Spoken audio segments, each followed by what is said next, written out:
Welcome to Gomathi's kitchen. நம்ம இன்றைக்கி பார்க்க போகிற ரெசிபி பார்த்திங்க அப்படின்னா நல்லா வாயில் வச்சோன்னே கரையிற மாதிரியான ஒரு ஸ்வீட் ரெசிபி. வெண்ணிலா ஃப்ளேவர் பால் பேடா தான் எப்படி செய்யலாங்கிறதா பார்க்க போகிறோம். இது பாருங்கள் எந்த டெக்ஸ்சரில் இருக்குது அப்படிங்கிறது. செய்கிறதுக்கு ஒரு 15 நிமிஷம் போதும். ரொம்ப சட்டுன்னு செஞ்சு முடிச்சிடலாம். கோமதிஸ் கிச்சனை சப்ஸ்கிரைப் பண்ணாதவங்க சப்ஸ்கிரைப் பட்டனை ப்ரெஸ் பண்ணிக்கோங்க. உடனுக்குடனே அப்டேட் வேணும் அப்படின்னா பக்கத்தில் இருக்க பெல் பட்டனில் ஆல்ங்கிற ஆப்ஷனை மறக்காமல் ப்ரெஸ் பண்ணி வச்சுக்கோங்க. இப்போ இந்த பால் பேடா செய்கிறதுக்கு நான் எடுத்திருக்கிற பாலுன்னு பார்த்தீங்கன்னா 1/2 and 1/2 மில்க், அதாவது 1 கப்பு ஹோல் மில்க் எடுத்து பாதியாக சுண்ட வச்ச பால் ரெடிமேடாகவே விற்கிது, அதை எடுத்துருக்கிறேன். அப்படி இல்லைன்னா நீங்கள் 1 கப்பு போல் ஹோல் மில்க்கு சேர்த்துக்கலாம்.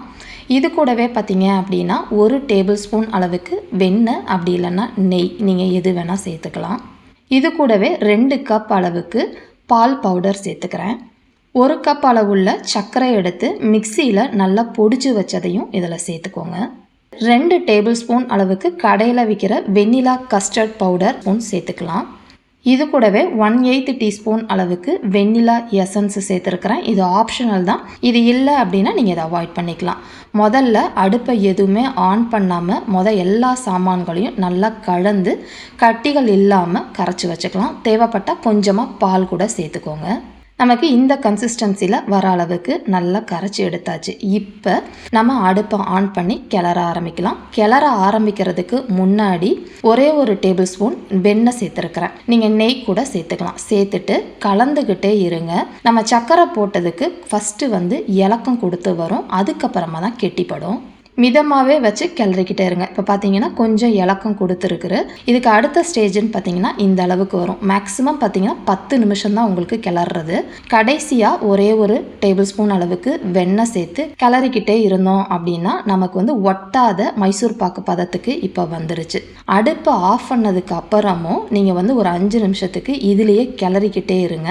உங்களுக்கு கரெக்டான கன்சிஸ்டன்சி வரும். இப்போ கடைசியாக 1 டேபிள் ஸ்பூன் அளவுக்கு டூட்டி ஃப்ரூட்டி இல்லை நீங்கள் உலர் திராட்சை கூட சேர்த்துக்கலாம். எது பிடிக்குதோ, எது கையில் வச்சுருக்கீங்களோ சேர்த்துட்டு கலரி கொடுத்துருங்க.